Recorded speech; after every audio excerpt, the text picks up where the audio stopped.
Primeira Epístola de Paulo aos Coríntios, capítulo 1, versos 26, 29. Nossa quinta mensagem, ainda na carta aos Coríntios. O tema central da carta é a conduta cristã,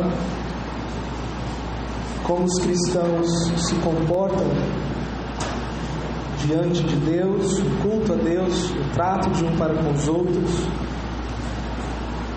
E hoje o nosso tema é considerai a vossa vocação, ou reparai, de acordo com a sua versão, né? Reparai ou considerai a vossa vocação. Diz assim o texto: irmãos, reparai, pois, na vossa vocação, visto que não foram chamados muitos sábios segundo a carne, nem muitos poderosos, nem muitos de nobre nascimento.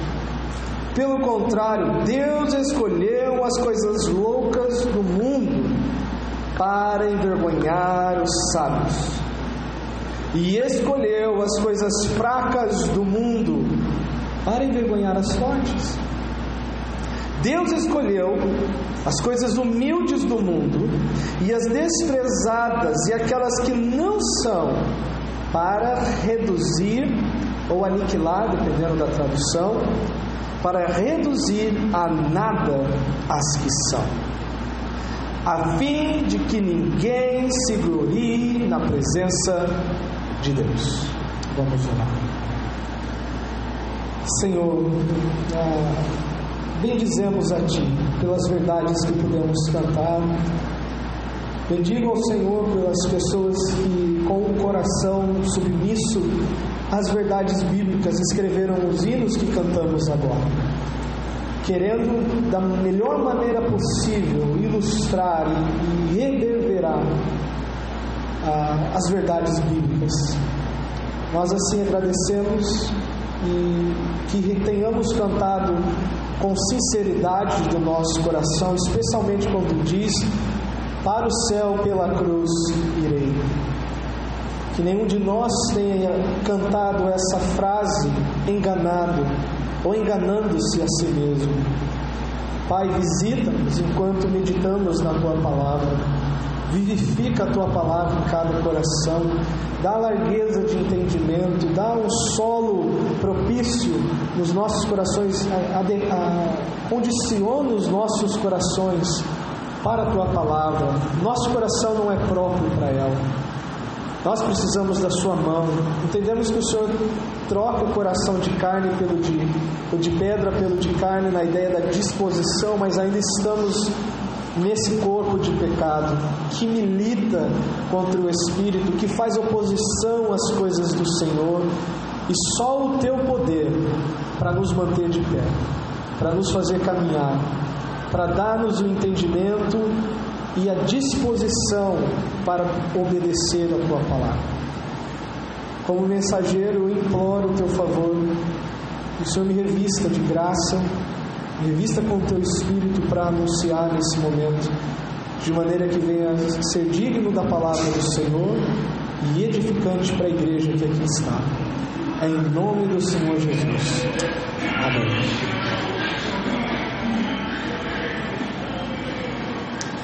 No ano de 2006, enquanto eu estava enfrentando o desafio de me preparar, ou de ser preparado para o ministério no seminário, minha mãe e minha irmã estavam em casa enfrentando o desafio de cuidar do meu padrasto, que além do câncer na garganta, que estava já num estágio avançado, ele estava começando a dar os indícios de Alzheimer. Enquanto eu estava no seminário, em 2006, tinha ido no seminário em 2005, em casa minha mãe e minha irmã estavam com esse desafio. Meu padrasto, quando eu saí para o seminário, ele tinha um incômodo na garganta, mas no final do meu primeiro ano já tinha sido diagnosticado com câncer na garganta, e ali no meados de 2016, já para o final do ano, ele já estava apresentando Alzheimer. E em uma das minhas férias, quando eu pude voltar para casa, eu pude acompanhar o drama e perceber como que é triste você notar que você está perdendo alguém pouco a pouco. Você não está perdendo de uma vez, né? Uma coisa é quando a morte chega a algum familiar de forma abrupta, e aí nós nos separamos. Outra coisa é quando todo dia você testemunha que um pouco daquela pessoa já não está mais ali. Cada dia que passa, quando as horas avançam, mais e mais nós vamos perdendo aquela pessoa. O Alzheimer, ele afeta pelo menos aqui umas 5 ou 6 áreas, ou atrapalha na vida da pessoa. Na área da cognição, por exemplo, o Alzheimer ele dificulta a pessoa pensar e compreender.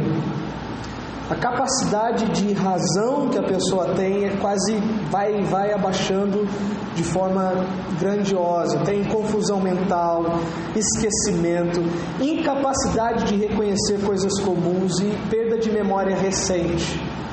Sempre as pessoas que estão lidando com entes ou cuidam de pessoas com Alzheimer, hoje o artifício ou a ferramenta é criar coisas para estimular a memória. O Alzheimer afeta o comportamento também, deixa muito agitado, agressivo, inquieto, se irrita com facilidade, mudanças da personalidade. No humor a pessoa fica apática, ela geralmente mais raiva e mau humor. A questão psicológica, ela tem alucinações, às vezes depressão e paranoia. Na parte física, nos músculos, contrações musculares rítmicas ou incapacidade de coordenar movimentos musculares. Não é pequeno o estrago que essa doença faz. No final da vida dele, no início de 2017, ele já estava usando fraldas, estava magro, não lembrava de mim, nem da minha mãe, né? A sua única ligação com a nossa realidade era minha irmã. Ele não lembrava de mim, não lembrava da minha mãe, né? E quando minha mãe chegava para cuidar dele, ele era extremamente hostil, extremamente violento, mas quando a minha irmã chegava, ele acalmava. Eu nem podia chegar perto, ainda mais porque eu estava bem mais distante, muito tempo fora, ele só lembrava da minha irmã, cuja pessoa ainda lembrava. De tudo isso, o que mais me marcou foi a impossibilidade de mantermos um elo afetivo devido à falta de memória que ele estava experimentando. O problema não era a incapacidade motora, mas era simplesmente nós estarmos diante de alguém que não mais nos reconhecia. A memória foi embora. Não é diferente em relação a Deus.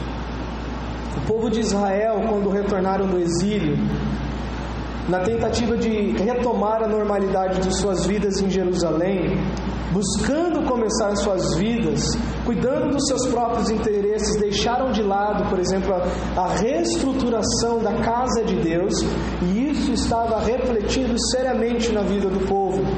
Se você pegar Esdras capítulo 5, e se você pegar o livro do profeta Ageu capítulo 1, você vai entender que Ageu participou do ministério de Esdras. E a primeira mensagem de Ageu para o povo, e Esdras relata isso no capítulo 5, vamos para Esdras capítulo 5, depois nós vamos ler Ageu capítulo 1. Uma coisa interessante que que Ageu desafia o povo a fazer. Esdras capítulo 5, versículo 1.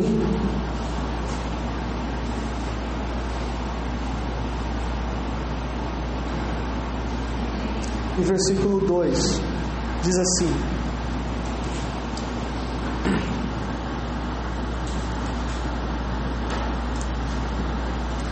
ora, os profetas Ageu e Zacarias. Então você já sabe que assim que eles retornaram do exílio, quais os profetas que estavam ali junto com Esdras e Zorobabel? Ageu e Zacarias. Então, toda vez que você lê o livro do profeta Ageu e o livro do profeta Zacarias, você vai saber aonde eles estavam e por que eles estavam falando o que falavam. Os profetas Ageu e Zacarias, filho de Ido, profetizaram aos judeus que estavam em Judá e em Jerusalém, em nome de Deus de Israel, cujo Espírito estava com eles. Então se dispuseram Zorobabel, filho de Sealtiel, e Jesua, filho de Josadac, e começaram a edificar a casa de Deus. a qual está em Jerusalém, e com eles os referidos profetas de Deus que os ajudavam. Os profetas não só falaram, eles foram pedreiros. Além de profetas, eles foram pedreiros. Vamos lá para Ageu capítulo 1.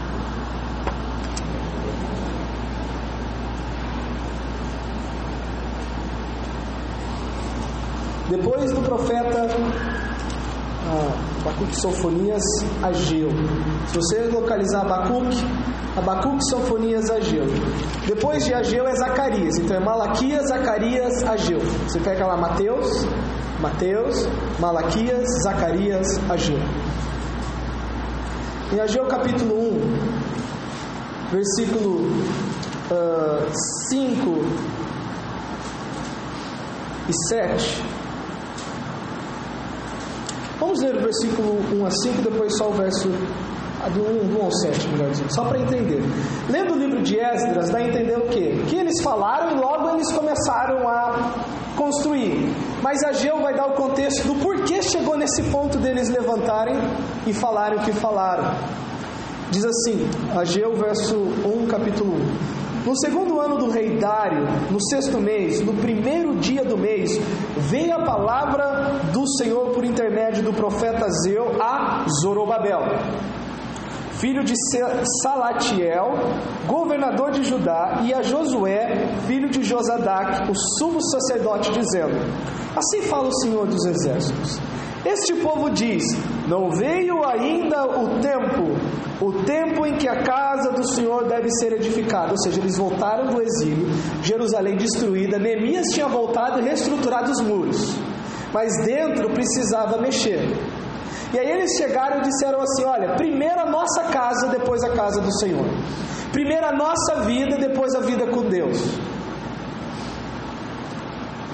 Veio, pois, a palavra do Senhor por intermédio do profeta Ageu, dizendo: acaso é tempo de habitardes vós em casas apaneiladas, enquanto esta casa permanece em ruínas?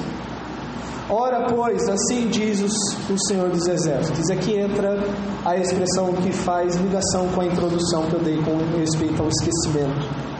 Considerai o vosso passado. Tendes, e ele vai dizer que passado é isso. O que eles têm que olhar do passado? Tendes semeado muito e recolhido pouco. Comeis, mas não chega para fartar-vos. Bebeis, mas não dá para saciar-vos. Vestimos, mas ninguém se aquece. E o que recebe salário, recebe-o para pôr no saquetel furado. Ou seja, o soldo, o pretenso lucro não é lucro, não vinga, não perdura. E aí novamente ele faz uso. Assim diz o Senhor dos Exércitos: considerai o vosso passado. O povo de Israel experimentou um ponto da caminhada deles em que não lembrar do que estava acontecendo estava prejudicando o presente. Eles não estavam associando o recente passado de dificuldade com a negligência em priorizar Deus. O mesmo estava acontecendo com Corinto, com a igreja de Corinto. Agora pode ir lá para 1 Coríntios capítulo 1. O mesmo estava acontecendo com a igreja de Corinto.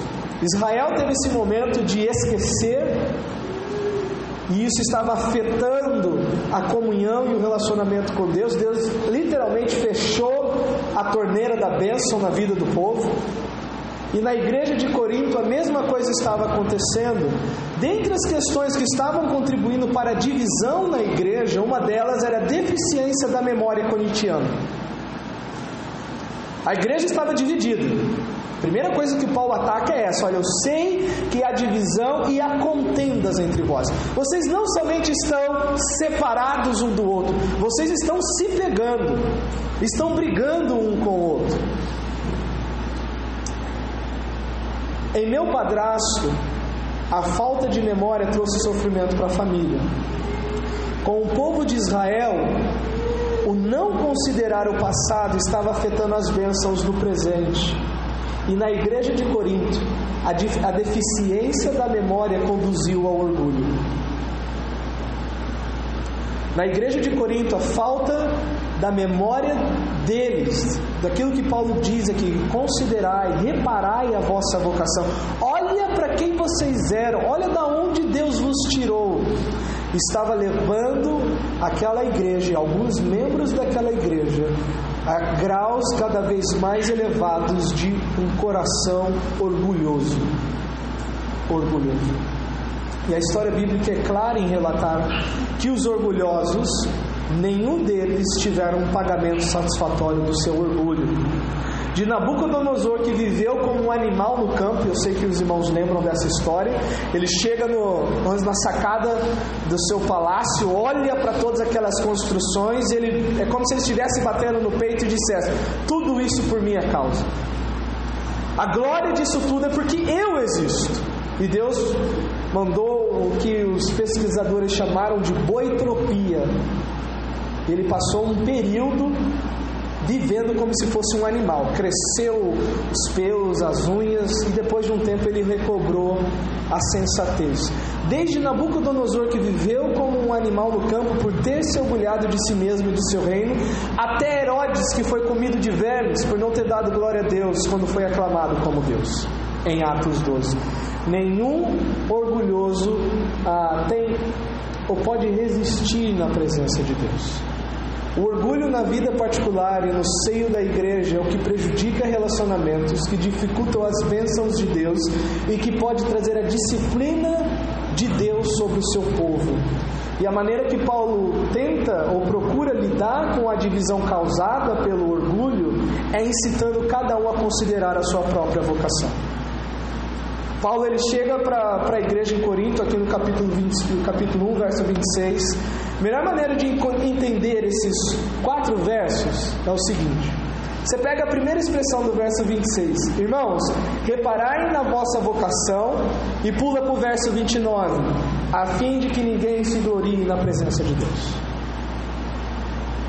A razão principal deste trecho, desse bloco, dessa perícope é essa. Paulo quer incitar a memória daquele grupo, porque se eles não lembrarem, se eles não ativarem a memória deles sobre o que Deus fez na vida deles, eles vão se afundar no orgulho e vai rachar mais ainda a igreja. E é basicamente a ideia central do que nós vamos tratar hoje. Novamente, eu estou procurando fazer os sermões de maneira, vamos dizer assim, com a construção mais simples possível, para que quando você voltar nesse texto, você lembre qual é a intenção de Paulo. Primeira questão, nós vamos considerar o que significa considerar a nossa vocação e o propósito do porquê nós devemos fazer isso, a fim de que nós não nos gloriemos na presença de Deus. O verso 26 diz: irmãos, reparai, pois, na vossa vocação. Ou dependendo da tradução, considerai a vossa vocação. Isso é uma ordem, não é uma sugestão que Paulo lança para a igreja. Pegando o que foi dito antes, Paulo ele dá aquela introdução e aquela saudação bela sobre a igreja ideal, a igreja que tem comunhão com Cristo, a igreja que não tem falta de nenhum dom, a igreja que invoca o nome do Senhor com os que invocam o nome do Senhor, e depois ele tenta, através da realidade que ele tem trazido pela família de Chloe, trazer essa igreja para o que deve ser. E ele diz: olha, recebi uma visita do pessoal da casa de Chloe e eu estou triste, eu estou sabendo que vocês estão divididos. Vocês estão se preocupando com coisas que são periféricas. Vocês estão montando um cavalo de batalha em coisas que não é o que Deus usa para trazer glória para o seu nome. Vocês estão se preocupando com coisas que Deus não se preocupa. E ele começa a trabalhar a palavra da cruz. Alguns na igreja, os judeus e os gregos, os judeus entendiam que a mensagem da cruz era um pouco fraca, no sentido de não trazer aquelas maravilhas, vamos dizer assim, dos tempos proféticos, ou dos ministérios proféticos, onde havia poder. E os gregos achavam baixo e raso e ralo demais essa mensagem, a palavra da cruz. Outros estavam insatisfeitos com a maneira como a mensagem era entregada. Quando ele diz no verso verso 17, porque não me enviou Cristo para batizar, mas para pregar o Evangelho, não com sabedoria de palavra, e essa ideia é o modelo como a palavra era apresentada. Alguns gostavam mais do estilo rebuscado de Apolo, eu sou de Apolo. Outros do estilo mais simples, eu sou de Cefas. E talvez do estilo mais duro ou mais direto de Paulo, de tratar a questão. E Paulo está dizendo para aquela igreja: olha, se vocês não olharem para trás, se vocês não prestarem atenção de onde que Deus tirou vocês e para que Deus tirou vocês, aonde Ele tirou, vocês vão se afundar no orgulho, vocês vão se vangloriar na presença de Deus. Quando consideramos atentamente a nossa vocação, podemos discernir a realidade da ilusão. Olhar para o passado é necessário quando estamos perdendo a percepção do presente. Geralmente, quando há um cisma, e a gente vai trabalhar em cima da realidade do texto, a questão do racha, é porque já fugiu do propósito original. Já saiu, vamos dizer assim, da razão pela qual aquilo foi criado. Agora eu não lembro. A Dez está aqui perto ou não? Está lá dentro. Eu lembro de ter ouvido a história do time do Internacional lá no Rio Grande do Sul, que a mulher que doou o dinheiro para a compra do estádio, acho que é o Beira-Rio do Internacional, né? Ela não gostaria que negros estivessem no time. E aí, a partir do momento em que negros foram contratados, ela foi lá reclamar que o time fugiu do propósito pelo qual foi criado, ou o estádio já não serve mais para o propósito. Estou dando só um exemplo negativo, né? Isso daí eu ouvi quando eu estava lá no Rio Grande do Sul. Mas quando chega nesse ponto de cisma, de racha, de divisão, pelo menos uma das partes já não está mais com o propósito inicial. Já não está mais com o propósito inicial. Paulo usa o passado daquelas pessoas para lembrá-las que antes da palavra da cruz, elas mesmas não buscavam e não se encaixavam naquilo que estavam tentando trazer para a igreja. E Paulo vai listar uma série de coisas. Vocês não eram os mais sábios, vocês não eram os mais poderosos, vocês não eram os mais importantes. E por que essas coisas agora têm que ser um padrão de valor dentro da igreja, se isso não fazia parte da vida de vocês?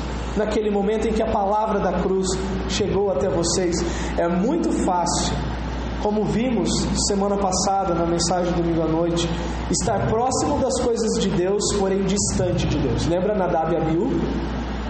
Tocando nas coisas que simbolizavam e representavam Deus e distantes de Deus, e Deus fulminou eles.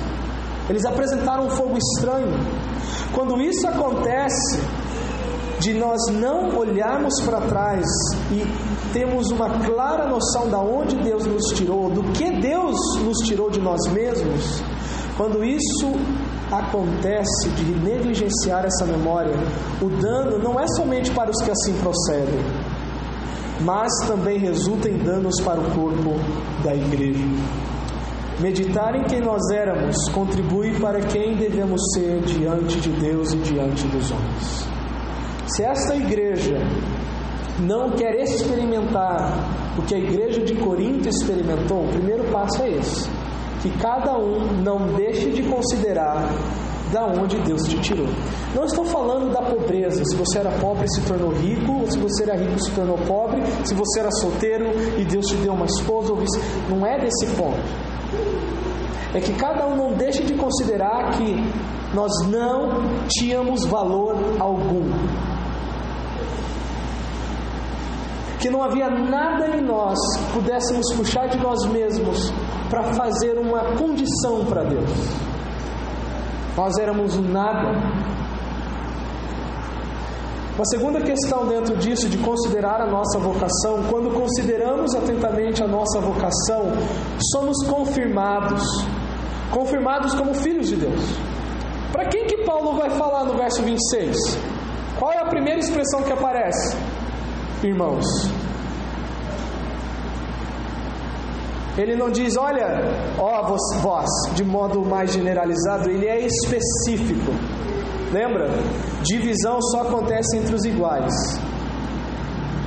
Separação é entre os diferentes. Separa o joio do trigo, bodes e ovelhas.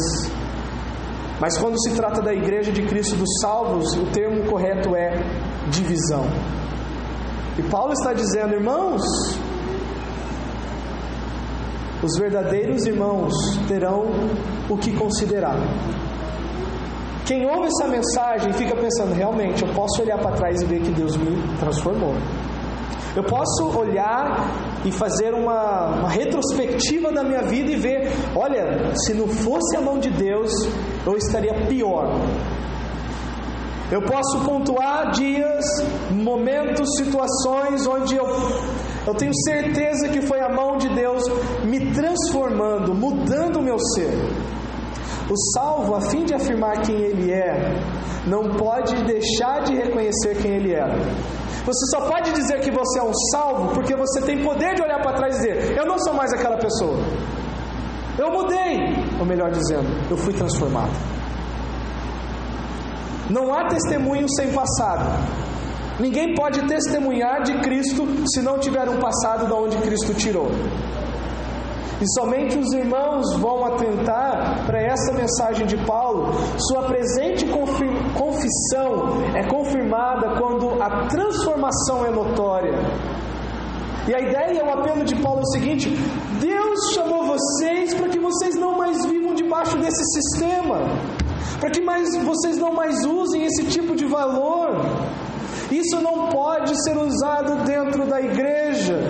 O poder de Deus é manifesto se a pessoa falar de maneira mais rebuscada, como eles estavam querendo.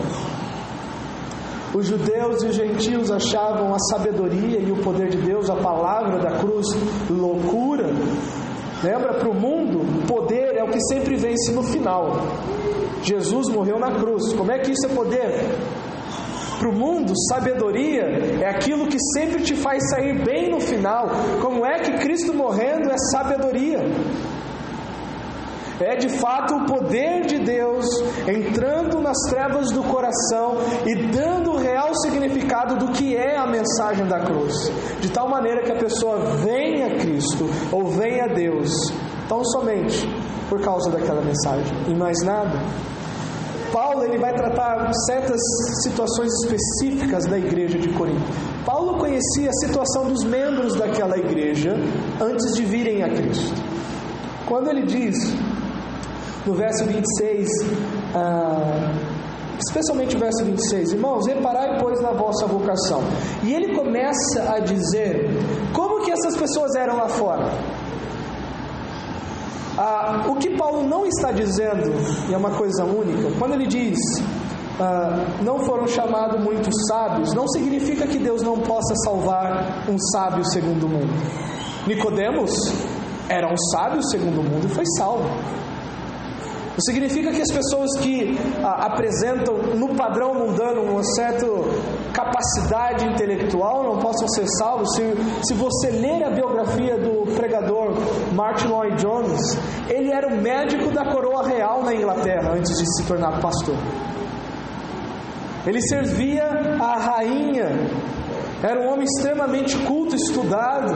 E quando foi alcançado pelo Evangelho, ele entendeu que não preciso daquilo. Paulo, quem sobrepujava Paulo na sua época?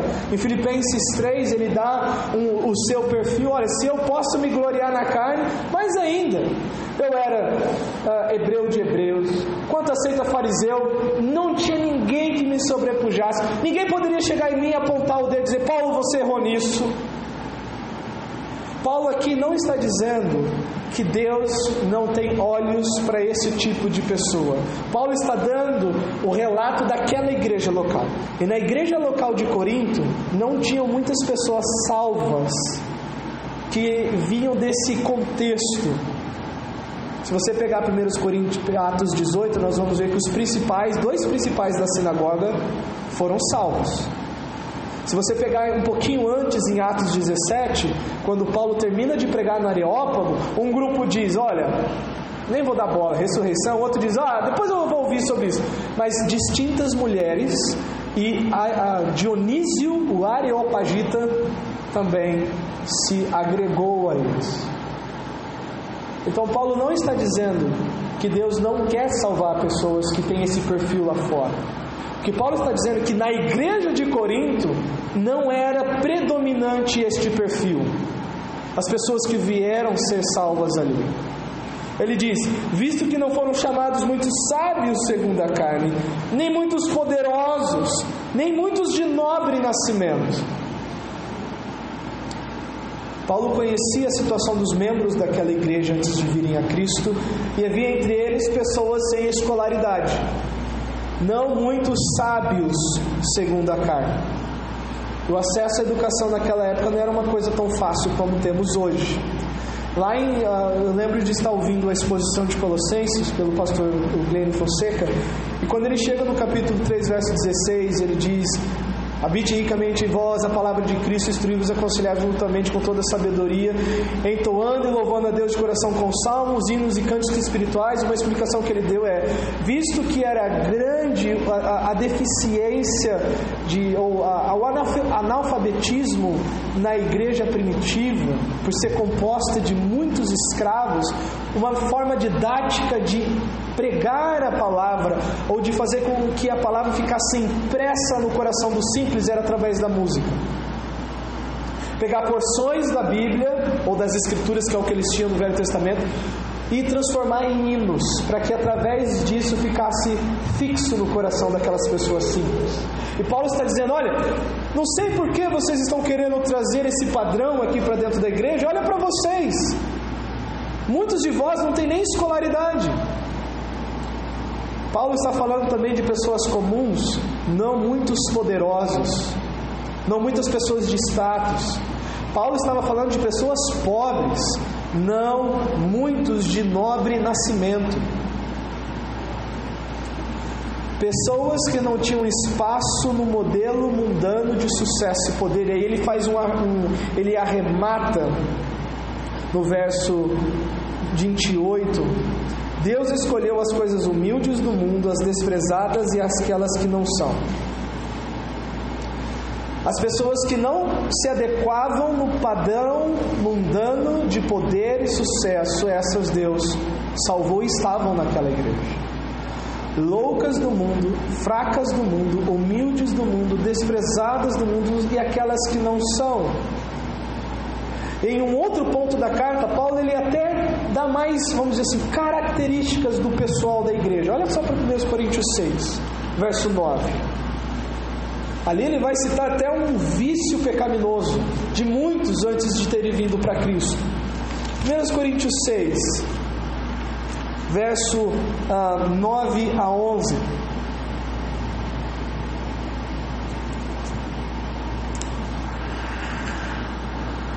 Diz assim: ou não sabeis que os injustos não herdarão o reino de Deus? Não vos enganeis. Aí ele dá uma lista: nem impuros, nem idólatras, nem adúlteros, nem efeminados, que aqui é o homossexual passivo, nem sodomitas, o homossexual ativo, nem ladrões, nem avarentos, nem bêbados, nem maldizentes, nem roubadores herdarão o reino de Deus. E aí ele é claro dizer o seguinte: tais fostes alguns de vós. Vocês eram isso daqui. Eu sei que muitos da fileira aí da igreja de Corinto se enquadra nessa lista aqui. Há muitos aí que eram efeminados, há muitos aí que eram bêbados, há muitos aí que eram maldizentes, mas vocês não são mais. Os irmãos vão poder considerar alguma coisa. O salvo vai poder olhar para o seu passado e dizer: eu sei que Cristo me salvou porque eu não sou mais quem eu era. Eu sei que eu posso cantar porque para o céu, pela cruz irei, porque essa cruz é o poder que me transformou. E uma terceira questão dentro da necessidade ou do imperativo de considerar a nossa vocação: Quando consideramos atentamente a nossa vocação, podemos ver como Deus usa o nosso passado para a sua glória no presente. Deus ele vai acessar o arquivo ou o nosso passado simplesmente para mostrar agora no presente o quanto que Ele é glorioso. Considerar quem éramos contribui para focarmos no porquê não somos o que somos, porque somos o que somos agora, melhor dizendo. Por quê? Por que nós somos o que somos agora? Somente pela sabedoria e o poder de Deus revelados na palavra da cruz poderemos cumprir o propósito designado por Deus em nos chamar em Cristo. E aqui no verso 27 e 28, Paulo dá uma lista de propósitos a respeito disso. Por que Deus pegou estas pessoas e qual é o propósito que Ele tem em acessar o passado dessas pessoas? Tem pelo menos aqui 3.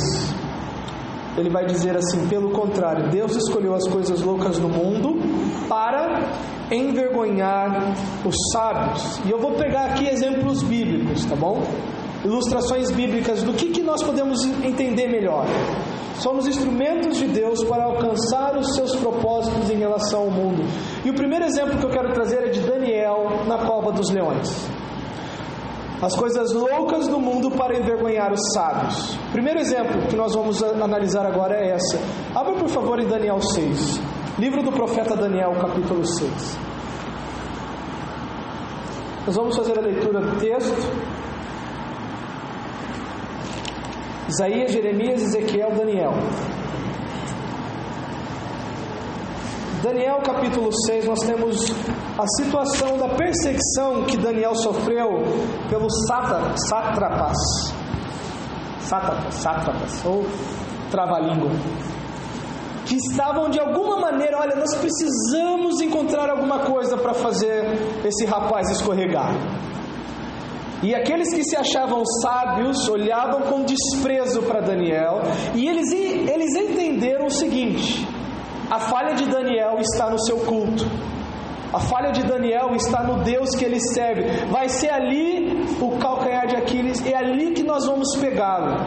E é ali que ele vai ter a perdição dele. Deus usa as coisas loucas do mundo para envergonhar as sábias. Então, eu vou fazer rapidinho a leitura do capítulo. É necessário ler para a gente poder entender a história, se você não conhece esse ponto da história do profeta.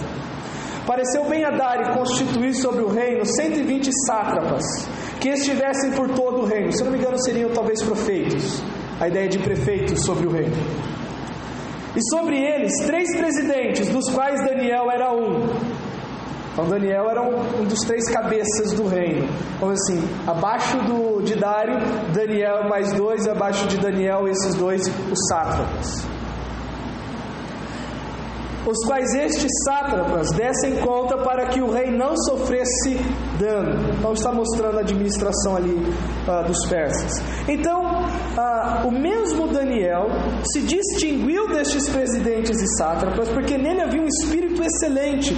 O rei pensava em estabelecê-lo sobre todo o reino. Então o pessoal ficou ameaçado. Poxa, esse rapaz aí vai... Os outros 2 vice-presidentes lá iam perder o cargo e iam ser rebaixados para sátrapas, e Daniel ia ficar igual José no Egito, cuidando de tudo. Então os presidentes e os sátrapas procuravam ocasião para acusar Daniel a respeito do reino, mas não puderam achá-la, nem culpa alguma, porque ele era fiel. Dá até gosto de dizer isso. E não se achava nele nenhum erro, nem culpa. Como que Deus guarda o servo? Como Deus guarda o seu servo diante do mundo? Isso aqui é um exemplo para a gente caminhar em fidelidade. Deus vai nos guardar. Disseram, pois, estes homens: nunca acharemos ocasião alguma para acusar a este Daniel, se não procurarmos contra ele na lei do seu Deus. Então talvez ali nós vamos achar alguma coisa para acusá-lo. Então, estes presidentes e sátrapas foram junto ao rei e lhe disseram: ó rei Dário, vive eternamente. Todos os presidentes do reino, os prefeitos e sátrapas, conselheiros e governadores concordaram em que o rei estabeleça um decreto e o faça firme o interdito que todo homem que por espaço de 30 dias fizer petição a qualquer Deus ou a qualquer homem e não a ti, o rei, ó rei, seja lançado na cova dos leões. Entenderam a malícia? Deus, ele usa as coisas loucas do mundo para envergonhar as sábias. Agora, pois, ó rei, sanciona o interdito e assina a escritura, para que não seja mudada segundo a lei dos medos e dos persas, que não se pode revogar.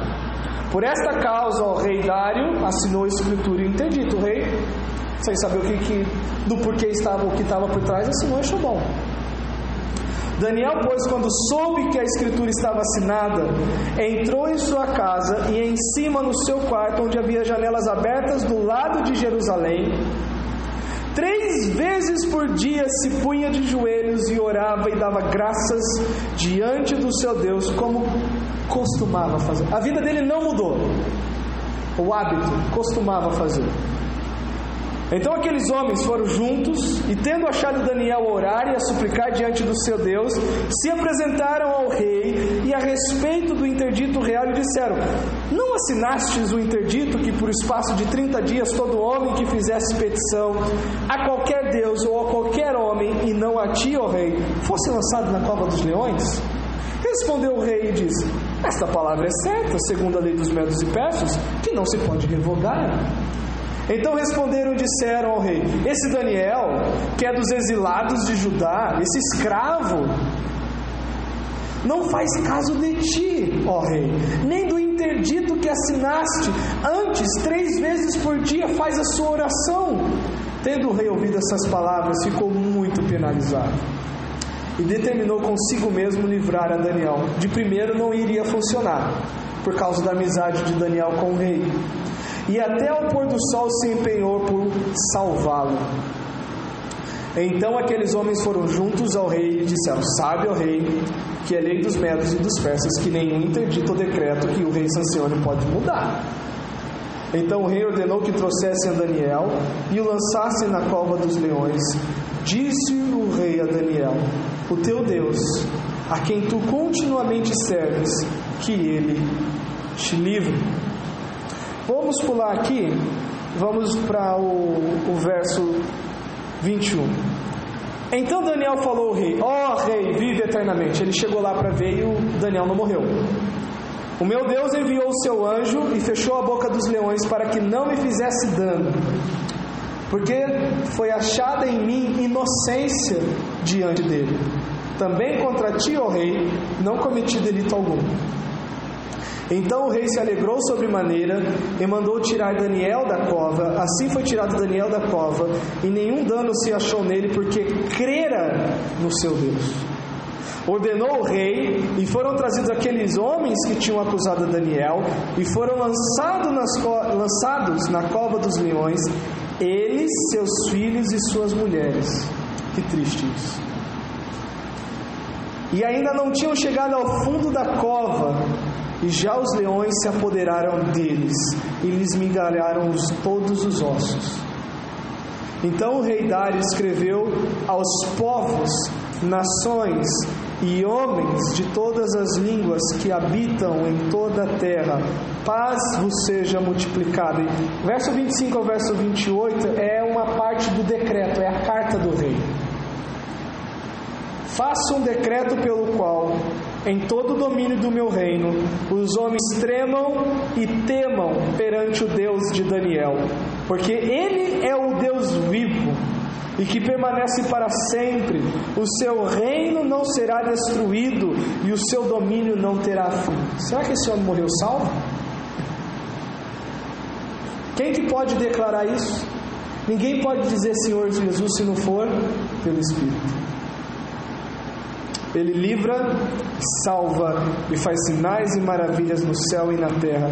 Foi ele quem livrou a Daniel do poder dos leões. Daniel, pois, prosperou no reinado de Dário e no reinado de Ciro, o persa. Primeiro exemplo. Deus, ele pega as coisas loucas do mundo para envergonhar os sábios. Aquele grupo achou que era mais sábio que Daniel. que Daniel seria louco, diante daquele interdito, continuar da maneira que estava.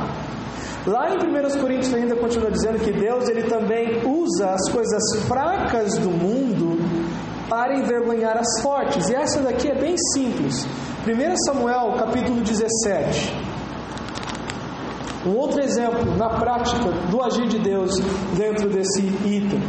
1 Samuel capítulo 17, verso 41. Davi e Golias. 1 Samuel 17, 41 a 54. Deus usa as coisas fracas diante do mundo para envergonhar as fortes. Depois de todo o exército de Israel fugir da ameaça dos filisteus, personificada na pessoa de Golias, chega um pastorzinho, franzino, pequeno. Ele ouve a situação, e aqui no verso 41, quando ele está diante de Golias, quando Davi está diante de Golias, olha o que o texto diz, até o verso 54.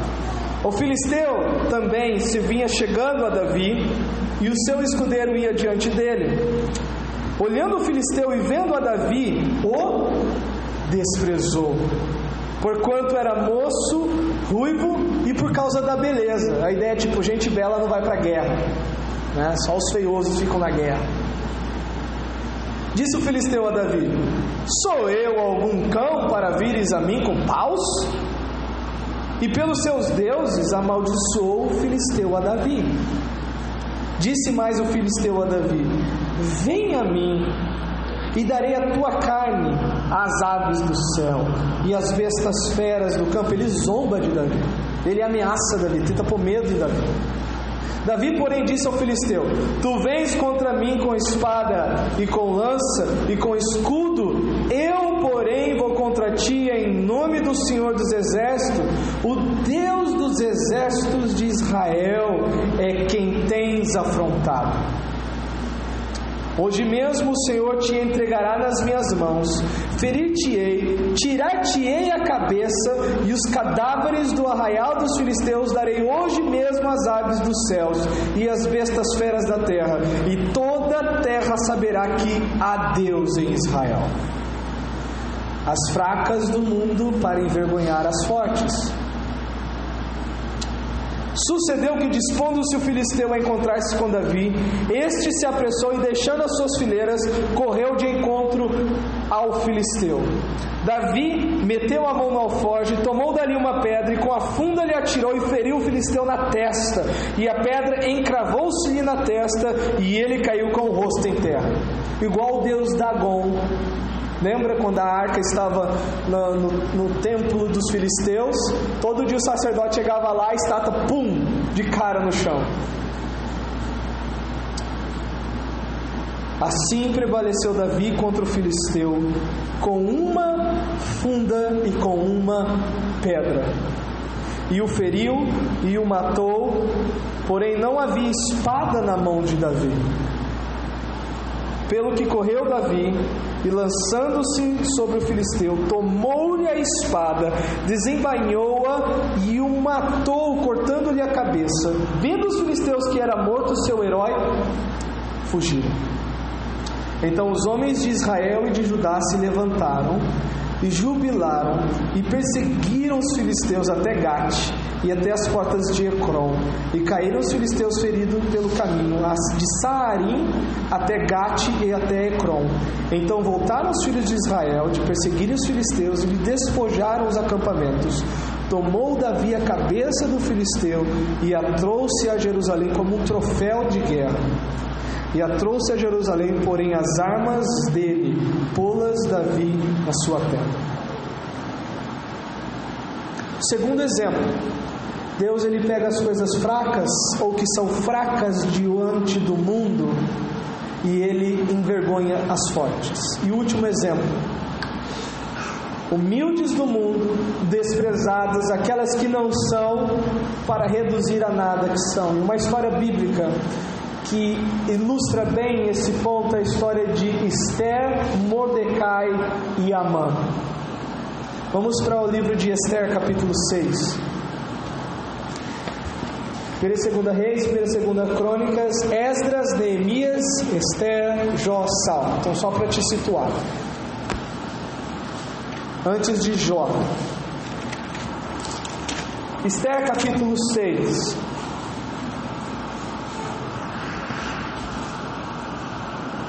Tem que correr aqui. Essas ilustrações estão bem grandes. Mas a história de Esther é de um complô contra o povo judeu, e a Esther seria ali foi o fator decisivo para a preservação do povo. Capítulo 6 diz assim: naquela noite o rei não pôde dormir, então mandou trazer o livro dos feitos memoráveis, e nele se leu diante do rei. Achou-se escrito que Mordecai, tio de Esther, é quem havia denunciado a Bigtã e Teres, aos dois eunucos do rei, guardas da porta, que tinham procurado matar o rei Assuero. Então ele livrou o rei de ser assassinado e foi registrado. Então disse o rei: que honras e distinções se deram a Mordecai por isso? Nada lhe foi conferido, responderam os servos do rei que o serviam. Perguntou o rei: quem está no pátio? Ora, Amã tinha entrado no pátio exterior da casa do rei para dizer ao rei que se enforcasse a Mordecai na forca que ele e Amã tinham preparado. Então, o complô e a trama era: Amã iria procurar o rei e falou: olha, enforque esse Mordecai. Porque toda vez que Amã chegava, Mordecai não se dobrava diante dele. Todo mundo se ajoelhava menos Mordecai. Ele ficava em pé e Amã ficava louco com aquilo. Então ele falou: vou matar esse homem. Os servos do rei, verso 5, lhe disseram: Amã está no pátio. Disse o rei que entrasse. Então entrou Amã, o rei lhe disse: que se fará ao homem a quem o rei deseja honrar? Então Amã, pensando consigo mesmo: de quem se agradaria o rei mais do que a mim para honrá-lo? Lembra o orgulho? De quem se agradaria mais o rei do que para mim, do que de mim para honrá-lo?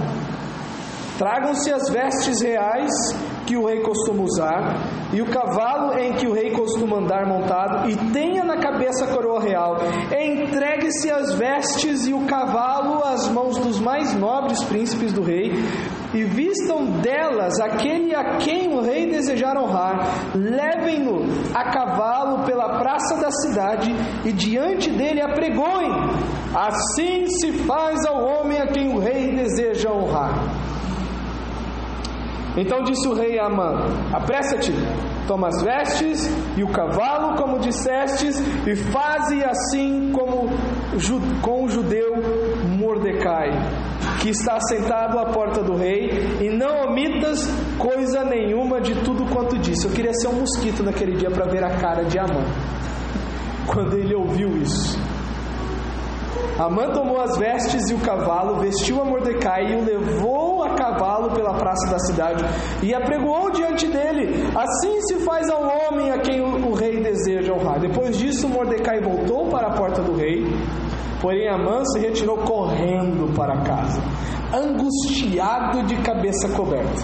Sabia que o negócio ia ficar ruim para ele. Contou Amã a Zeres, sua mulher, e a todos os seus amigos tudo quanto tinha sucedido. Então os seus sábios e Zeres, sua mulher, lhe disseram: se Mordecai, perante o qual já começaste a cair, é da descendência dos judeus, porque antes disso já tinha sido tramado o plano de matar os judeus, não prevalecerás contra ele, antes certamente cairás diante dele. Falavam ainda com ele, quando chegaram os eunucos do rei apressadamente, e levaram Amã ao banquete que Esther preparara. Vamos pular no capítulo 7, versículo 6. Respondeu Esther: O adversário e o inimigo é este mal Amã. Ela tinha entrado, ele estendeu o cetro e tal, e ela falou: olha, estou preocupado com uma coisa, tem alguém querendo o nosso mal. E ele pergunta quem. Então Amã se perturbou perante o rei e a rainha. O rei, no seu furor, se levantou do banquete do vinho e passou para o jardim do palácio. Amã, porém, ficou para rogar por sua vida a rainha Ester, pois viu que o mal contra ele já estava determinado pelo rei. Não tinha volta. Tornando o rei do jardim do palácio à casa do banquete do vinho, Amã tinha caído sobre o divã em que se achava Ester. Então disse o rei: acaso teria ele querido forçar a rainha perante mim na minha casa? Ao rei, quando chega, ele vê que Amã está debruçado no divã em que Ester estava sentada. Mas ele pensou que Amã estava tentando estuprar Ester na hora que ele chega. Tendo o rei dito estas palavras, cobriram o rosto de Amã, colocaram aquele capuz. Então disse Arbona, um dos seus eunucos que serviam o rei: eis que existe junto à casa de Amã a forca de 50 côvados de altura que ele preparou para Mordecai, que falara em defesa do rei. Então disse o rei: enforcai-o nela. Enforcaram, pois, Amã na forca que ele tinha preparado para Mordecai. Então o furor do rei se aplacou. Deus, ele pegou as coisas humildes, desprezadas e aquelas que não são. Amã se julgava melhor que os judeus. Se a gente nota esse sentimento antissemita por toda a história bíblica. E na sua pretensa, ou na ideia de ter vitória sobre o povo judeu, ele foi derrotado. Eu usei esses três para ilustrar esse ponto. Em algum ponto da nossa caminhada cristã, Deus pode fazer isso através da sua vida. Deus pode fechar a boca do leão. Deus, ele pode derrotar o gigante. E Deus pode envergonhar os seus inimigos. Mas é necessário que você considere o que Deus fez na sua vida. É necessário que você olhe para trás e você lembre quem você era e quem você é agora em Cristo Jesus. E o segundo aspecto, por que então que eu tenho que considerar a minha vocação, voltando para 1 Coríntios capítulo 1? Por que Paulo acha isso muito importante? Porque era importante a igreja de Corinto olhar para a situação, os membros daquela igreja lembrarem do seu passado. O que ele tinha em mente? Verso 29. O propósito disso é isso: a fim de que ninguém se glorie na presença de Deus. Eu acho que ninguém aqui está livre do orgulho, incluindo eu. Seja em pequenas doses ou doses cavalares, todos nós devemos lutar contra o orgulho de uma forma ou de outra em nossa vida. E Deus está dizendo através do apóstolo Paulo: se nós queremos ser humildes como Cristo é humilde, ou se desejamos não ser uma pedra de tropeço para a igreja, sendo tomado pelo orgulho e causando divisão, nós precisamos considerar o nosso passado. Quando você olha para a sua vida, e se você acha que tem algo, se você acha que você conquistou algo, você termina o pensamento dizendo que foi pela graça de Deus? Ou você alimenta no coração que tudo isso foi por sua causa?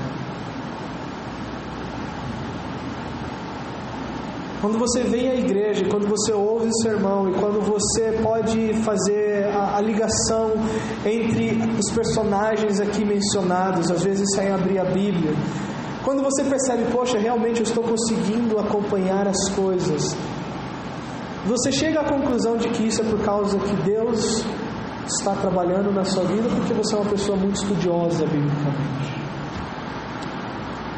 Se você recebe um elogio de um trabalho na igreja, de um bom desempenho de qualquer área, você agradece dando glória a Deus, ou você pensa que realmente, se não fosse eu fazendo, não seria assim? Orgulho é uma coisa muito sutil, irmãos. Orgulho, dentre, vamos dizer assim, de todos os pecados, foi o que primeiro foi encontrado em Satanás. E o ser perfeito, conforme a Bíblia diz. Quando é dito para a ordenação de pastores, é necessário que o pastor ordenado não seja um novo na fé, porque senão ele vai incorrer na condenação do diabo, de acordo com 1 Timóteo 3. Soberba, olha, eu tão novo convertido, já sou um pastor, como eu sou alguma coisa. Irmãos, a igreja é lugar de pessoas humildes como nosso Salvador. E quando não há humildade, que é fruto dessa lembrança do que o Evangelho fez na nossa vida, nós vamos machucar pessoas com o nosso orgulho. Nós vamos dar um mau testemunho do Evangelho. Nós não vamos servir, nós vamos querer ser servidos. Nós não vamos nos dispor, nós vamos exigir. Se em nosso coração não for rebaixado diante de Deus, Deus vai nos abater. Se o irmão ou a irmã não se rebaixar diante de Deus, Deus abate. Mas Ele abate para o nosso bem. Mas igreja não é lugar de gente orgulhosa. O que quer que você tenha, que você possa pensar que te faz distinto de qualquer pessoa aqui dentro, não vale nada diante de Deus. A única coisa que você pode apegar-se de valor é a palavra da cruz, e mais nada. Se isso não for levado a sério, nós não vamos experimentar o verso 29, a fim de que ninguém se vanglorie na presença de Deus. Deus nos chama pela palavra da cruz, devido a sua mensagem excluir qualquer mérito ou merecimento. O fato de sermos chamados já aponta que não poderíamos nos apresentar por qualquer valor inerente nós mesmos para sermos aceitos por Deus. Deus te chamou porque você não poderia chegar, olha Deus, estou aqui, pronto. O fato de sermos chamados pelo Evangelho é porque a única condição para sermos aceitos diante de Deus está no Evangelho. Sabe o que você contribuiu para a sua salvação? Eu vou pegar uma frase emprestada do Martin Lloyd Jones. Sabe o que eu e você contribuímos para sermos salvos? Ter pecado. Essa é a única coisa que nos possibilita ser salvos, sermos pecadores. Fora isso, tudo provém de Deus. Tudo provém dele. Deus chama pela palavra da cruz, que somente por ela alguém pode desfrutar da presença de Deus. Paulo está dizendo, na presença de Deus, ninguém vai poder ficar com o peito estufado, parecendo um pombo. Ninguém vai poder bater no peito e dizer, por causa disso Deus tem.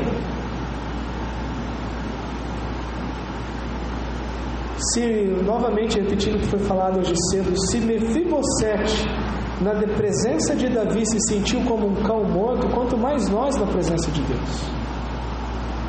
Quanto mais nós na presença de Deus. Irmãos, é satânico. Eu digo satânico porque isso começou com Satanás, a questão do orgulho.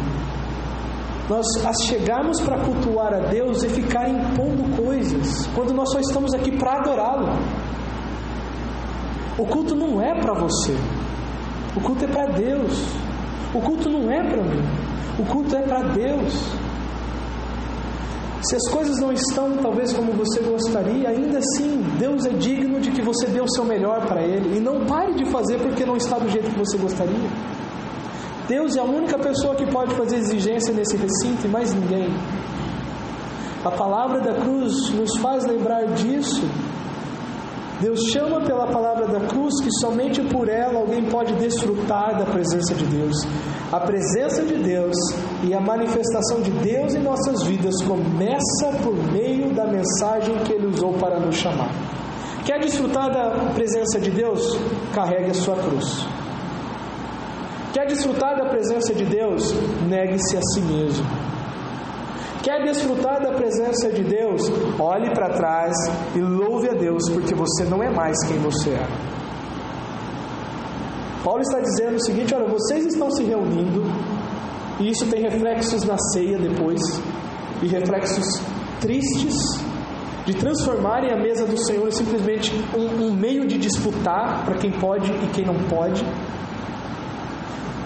Se nós levarmos isso a sério, nós não vamos nos vangloriar na presença de Deus. Através do poder e sabedoria de Deus revelada na palavra da cruz, a igreja pode caminhar em harmonia e humildade. A erva daninha do orgulho brota quando os nossos olhares se distanciam dessa mensagem. Por último, quando consideramos devidamente a nossa vocação, experimentamos na prática o poder e a sabedoria de Deus em confundir o mundo, e quando isso acontece, temor e tremor tomarão conta do nosso coração na presença de Deus. O que isso significa? Tem um texto para ilustrar, a gente terminar 2 Coríntios capítulo 4, verso 7. O que isso significa? 2 Coríntios 4, 7 e 15. Quando você olha para quem você era, do contexto que Deus te tirou,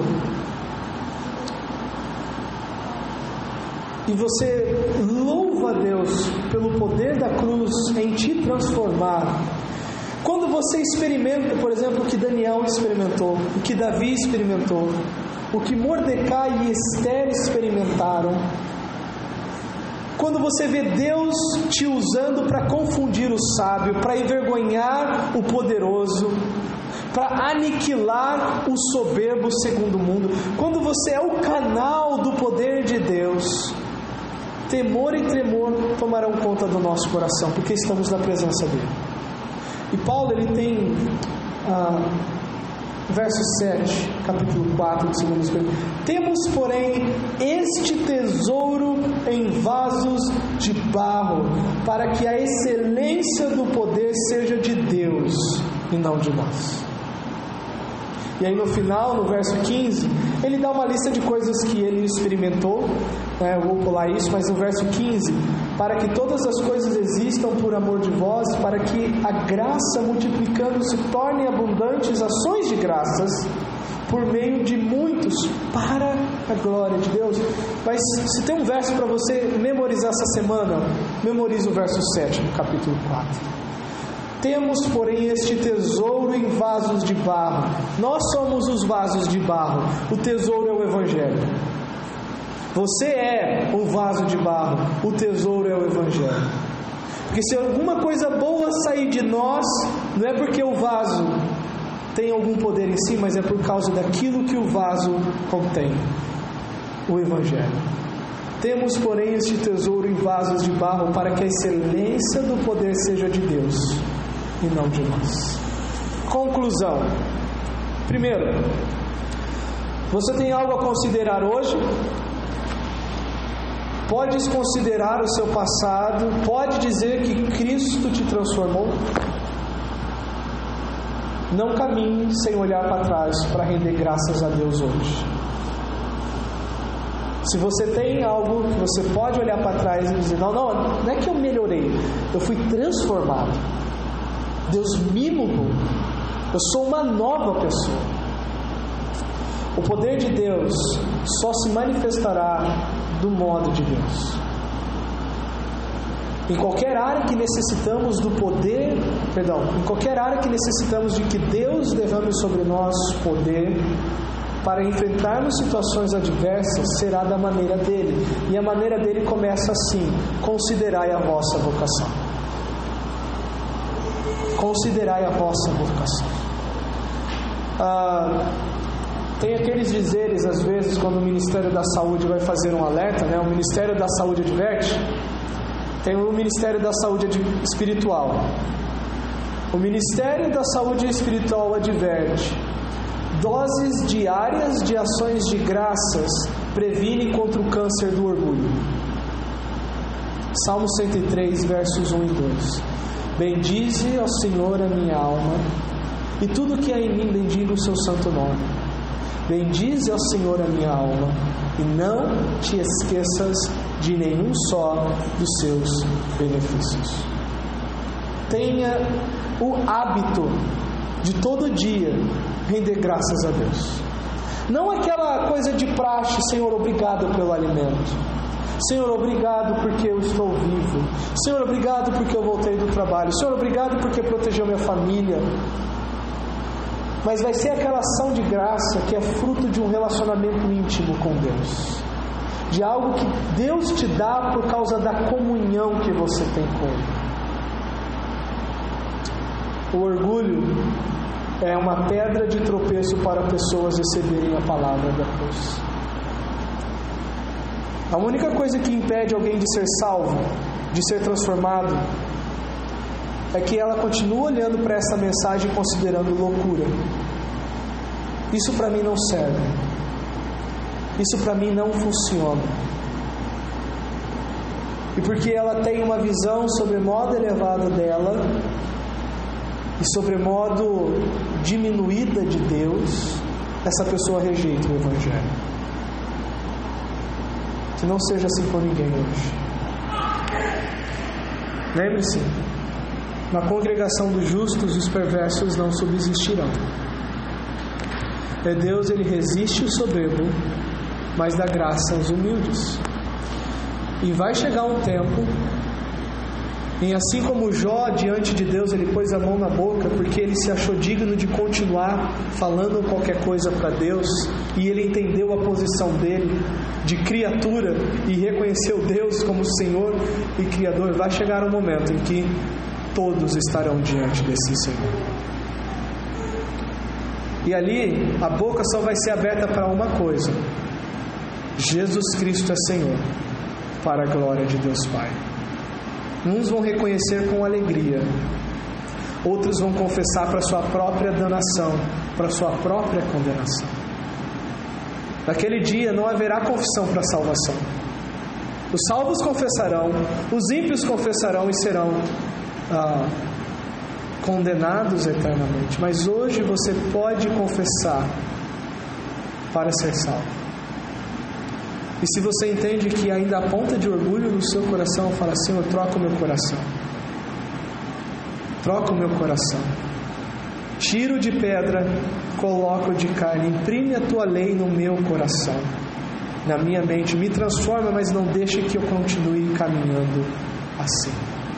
Vamos orar. Pai, conforme Paulo diz, nós temos esse tesouro em vasos de barro. Nós somos esse vaso. Nós não somos um vaso de ouro. Nós temos esse tesouro para que a excelência do poder fique notório de que é do Senhor.